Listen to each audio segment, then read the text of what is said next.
It is my great pleasure as Executive Director of the International Astronautical Federation to welcome you all here at this networking lunch, which has become already a tradition. We've done this for many years now, and I would like to thank the organizers, Joelle and her team, for making this really happen. Great cooperation, thank you. I would like to specifically welcome here the President of the International Astronautical Federation, Mr. Clay Mowry, the Director General of the European Space Agency, Josef Aschbacher, and of course the Commissioner for Startup Research and Innovation, Mrs. Ekaterina Zakharieva. I would also like to welcome some representatives of the governance of the International Astronautical Federation, members of our bureau. I've seen here Michael Prichter, who is our Vice President for Membership Development and Finance. He's down there. I've also seen Dominic Tillmans, who was our past Vice President and now Special Advisor to our President, and also Lionel Souchet, just outgoing Vice President. Thanks for joining. And Davide Petrillo, also outgoing Vice President. I hope I didn't oversee any other Vice Presidents, so thanks a lot for joining us. 2024 was a great year for the International Astronautical Federation.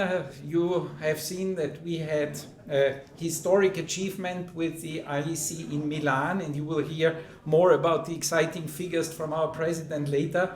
It was indeed a record-breaking Congress, and I would like to thank very much those that have supported us in making this event really a great success, and that is first and foremost, of course, all the big sponsors, the anchor sponsors, Leonardo and ASI, represented here as well, but also the premier sponsors, European Space Agency, Platinum sponsor, and the UAE, I've seen also here.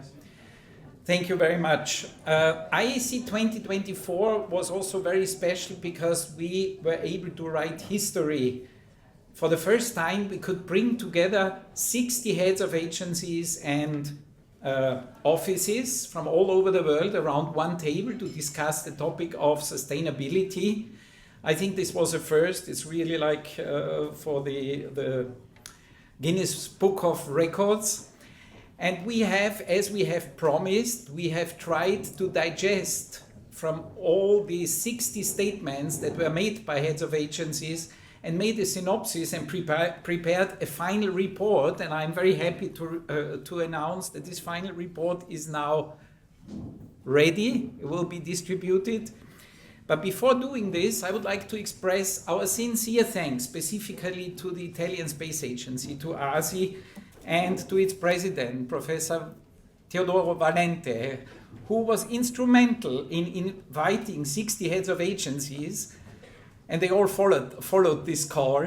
So I thank you very much, and I would like to give the first copy of this final report together with a certificate of appreciation to Teodoro.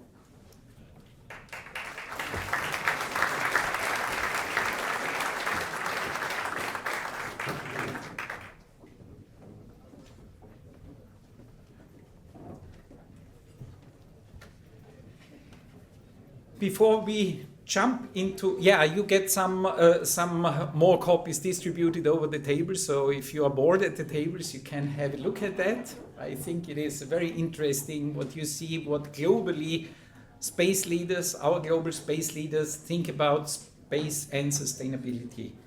But now we would like to kick off with a short video which introduces to you once again the International Astronautical Federation.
look up to the skies tonight, we will wave back at you.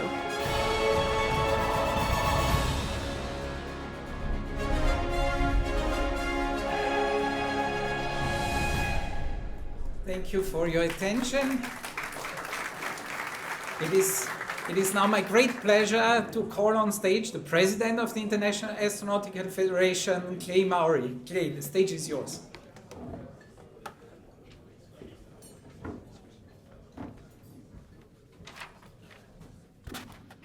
A hush comes over the crowd. It's very quiet now. Well, welcome. It's a pleasure to be here. I'm Clay Mowry. I'm the president of the International Astronautical Federation. I'm proud to say that I'm leading the world's largest international space organization, 563 member organizations from 81 countries around the world. We're very proud of the growth that we've had at the IAF over the past several years. And we just, as Christian mentioned, had a record event in Milan, Italy, where we hosted the IAC for the 75th time in our history. And we had the largest event in the history of the IAC and of the space community, in fact. It was the largest gathering of space professionals on planet Earth. We had over 11,000 attendees at this event and another 2,000 on public day, which made it the largest gathering. And I think, as I mentioned when we were in Milan, that Leonardo da Vinci might have been quite proud, in fact, that in the city where he was drawing all of these pictures of beautiful flying machines, that 500 years later we would be hosting the largest gathering of space professionals in history. It's a pleasure to be here. This is my second time at the 17th European Space Conference. I came again previously last year to this event. And it's something interesting as an American to be here. I worked for European industry for 15 years with Arianespace. But to be here now and listening to the dialogue is something special for me as an American, to hear the aspirations of Europe, to hear the future plans of where Europe is heading in space. We know that Europe is critical in space infrastructure and what you're doing and leading. So it's a pleasure for me to be here around this organization. As Christian mentioned, last year was a record year for us with this gathering of over 60 heads of space agencies. We were very proud to see this happen, and I know from ESA's standpoint and OSI and NASA, to have 60 space agencies in the room together at one time was something historic. To talk about space sustainability, about the future of space, my agenda as head of the IAF has been built around sustainability, investment, and security in space. And I know security is a key topic here today, so we're pleased to have that.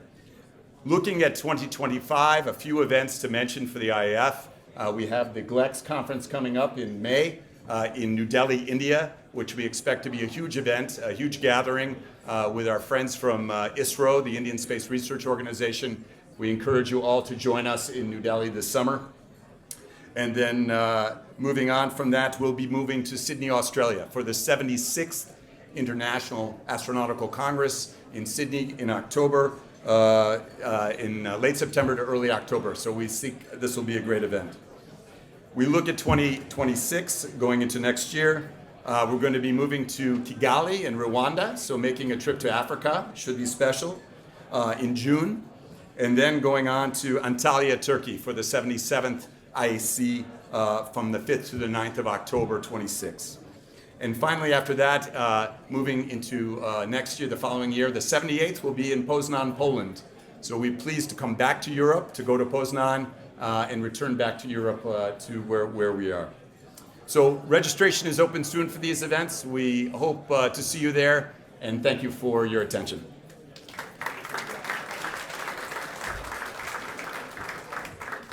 Thank you very much. It is now my great pleasure and honor to call on stage the Commissioner for Startups, Research and Innovation, Mrs. Ekaterina Zakharieva.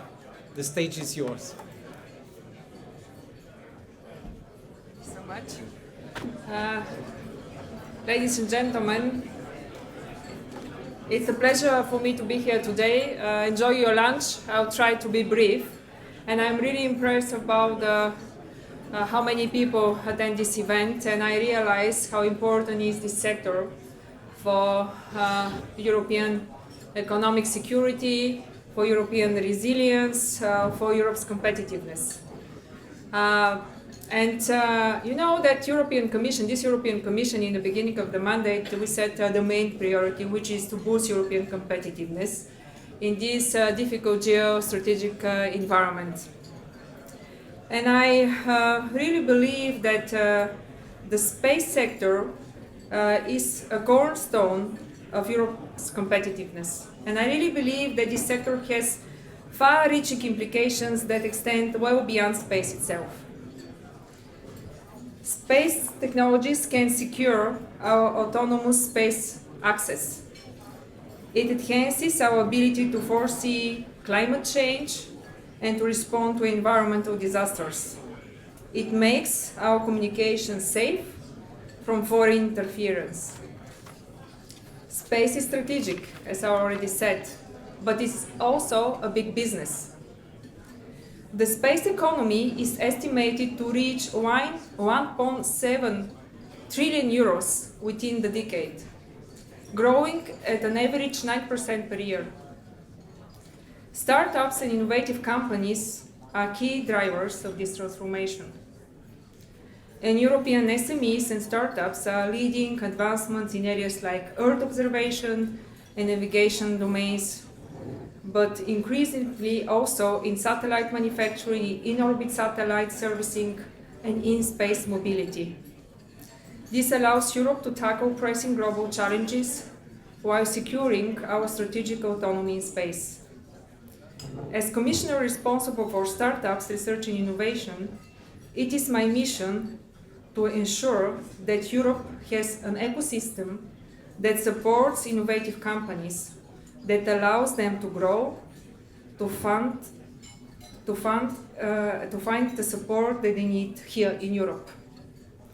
We need to ensure that the knowledge and technology we generate in Europe remains in Europe, and that we can retain and attract talent as well. We have developed successful tools supporting this mission. The European Innovation Council is the largest venture capital investor in deep tech startups. It channels over 1 billion euro to support high-risk, high-impact innovators. Over the last year, the EIC supported numerous space innovators with grants for high-risk, early development stages, but also by attracting private capital for scaling established startups. But let me be clear, it is not enough. If we want to develop strong technological and industrial capabilities that are able to compete with other geopolitical players, we need to do much more. Europe's space SMEs and startups encounter fierce global competition. They must design, develop, and flight qualify their hardware. They must secure customers, enter new markets, and develop new use cases. These processes are risky, long, costly, and further burdened by significant red tape.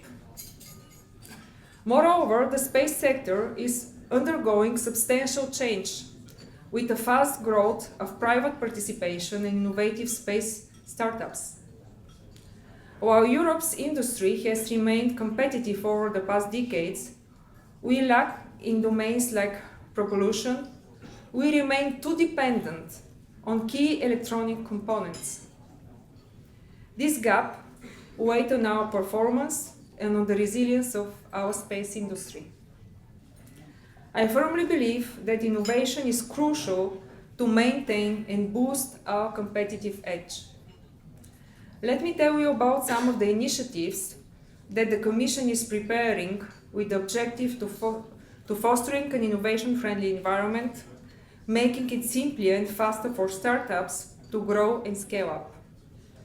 We are preparing a new startup and scale-up strategy, which will identify and address the difficulties that European startups face.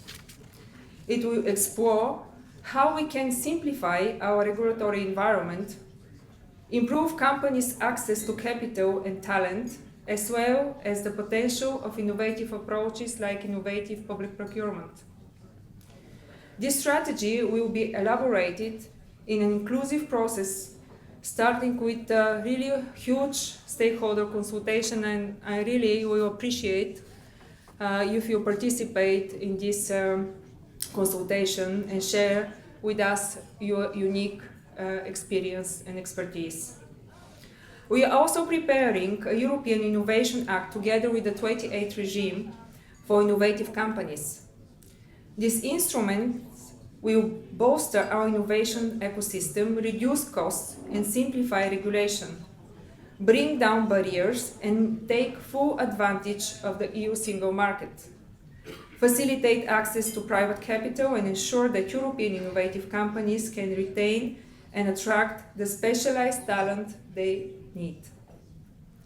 And the subject on talent, unfortunately, I can ignore that women still represent 1 out of 5 industry workers, which is not only unfair, but it's a huge loss of potential and talent, I would say.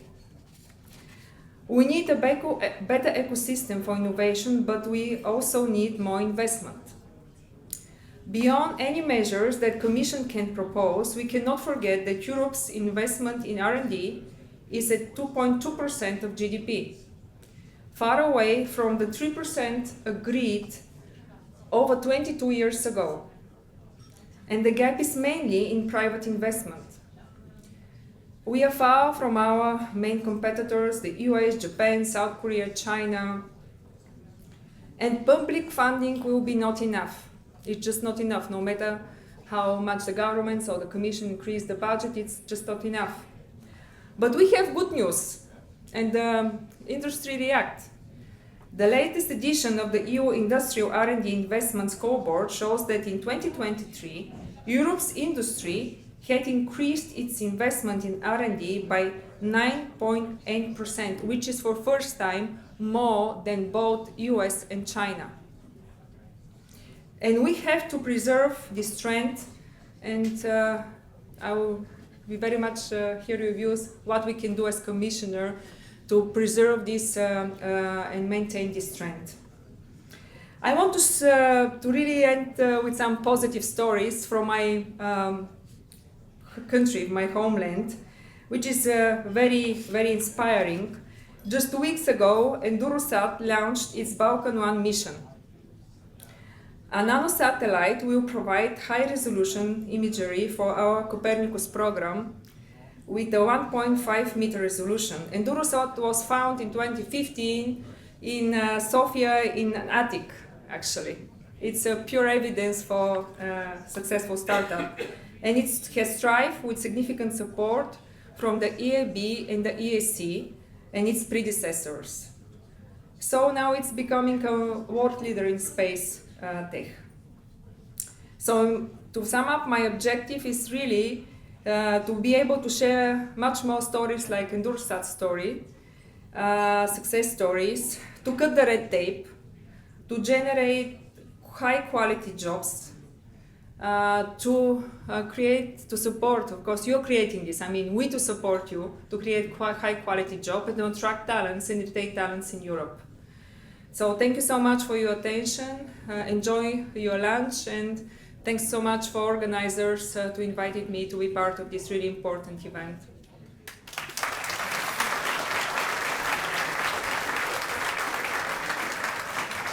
Thank you so much, Commissioner, for sharing these insights in the challenges and opportunities for European space ecosystem. And congratulations to Endurosat, by the way, also one of our distinguished IAF members.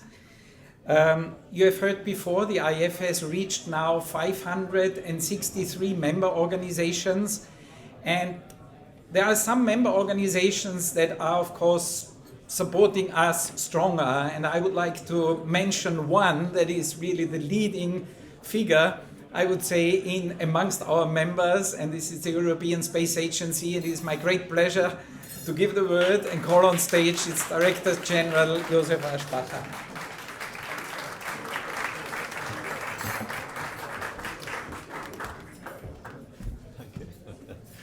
So thank you, Christian. if I hear that we are 1 out of 563 members, this is what we want to be. We are nothing special. We are just as good as all the others. I say sometimes also within the ESA context, we have about 6,000 people in ESA. I'm just 1 out of 6,000. I happen to be the DG, but I'm 1 out of 6,000, and I consider myself equally important or unimportant compared to all the others. So first of all, Christian and Clay, thank you so much for organizing this lunch. This is really a very good opportunity to link the European context. This is a European Space Conference with the international community, and I really appreciate that you are making an effort to bring this, or to put Europe into international context and invite also members from the more international players, international community. I think this is absolutely vital, it's absolutely important, and therefore this lunch is a very symbolic gesture of doing exactly that. Let me say one word on the international aspects of the European Space Agency. As you all know, we have 23 member states. 23rd member state just joined on the 1st of January this year, Slovenia. So we are used to work with countries and shape programs and projects together among our 23 member states, and I'm very grateful to all of them. I see quite a few representatives of our council delegation or our member states here also at the lunch. You make ESA work, you make ESA happy, you make ESA successful, and this is our job to do that. But if I say that, I also want to underline that we are used to negotiate and to shape projects for the future. That means if we come to consensus among the 23 of us, and sometimes having other key partners like the European Commission on board, then of course we are also a good partner by DNA for international cooperation. And this is something where we are strong. We have about 500 international agreements with all or most countries in this world, certainly those working in space. And this is really something that is quite special for the European Space Agency, that we do have so many cooperation projects, big and small, more and less important, but all of them are important for us because they all create synergies, and they reinforce the spirit of international cooperation. And this is something where Europe also benefits, if I may say that, because through the frameworks that we establish at the government level, that means ESA with another space agency, for example, also industry finds an avenue and a path to work together and is forging partnerships with others. I take one example just to highlight what I say. Recently I've signed quite an important agreement with Japan, with JAXA, with the president of JAXA, but also apart from having a government-to-government agreement, that means ESA and JAXA, and on the ESA side this is on endorsement by all my member states. It also opens the avenue for industry and for companies. So we have been bringing with us on the mission to Tokyo a number of SMEs that have been forging partnerships with Japanese companies. So this is not only a JAXA to ESA cooperation, but also one among businesses. And this is something that I would like more and more to foster and to promote and to move forward. So thank you, IAF. Congratulations for your enormous successes. Clay was laying out all the thousands of people, 12,000 in Milano, and probably a large number to come in Sydney this year. Really extremely impressive how you do it and what you do. We are your partner. We fully endorse your mission and your ambition to connect the world in space or through space. We are always at your side. You can rely on us. We do many activities together, from small ones to big ones, but certainly I can reassure you the European Space Agency will be one happy member among the 536 and one very satisfied member among those. One last word, and I was listening very carefully to the speech of Commissioner Zaharyeva on the startups, research and innovation. This is also the DNA of ESA. We are working with big and small companies, with industry at large, but certainly on research and innovation and technology developments. And this is what we do all day, what we do all day with our projects. We are having about 1,700 projects that we have signed last year. That means these are individual projects with companies, with research organizations, with startups, or with larger companies across Europe. And this is the way how we work. And I can say that this is an extremely important aspect, and I'm very happy to have already exchanged some little remarks over the lunch table, but this is a very important aspect of space in Europe, of European Space Agency, but of Europe altogether, because research innovation is what makes us strong, what makes us unique. We are recognized for this in the world. We have some of the best research capabilities, and that's something that we move forward also as European Space Agency. So thank you very much, IAF. Thank you very much. Enjoy your lunch, and thank you for your attention.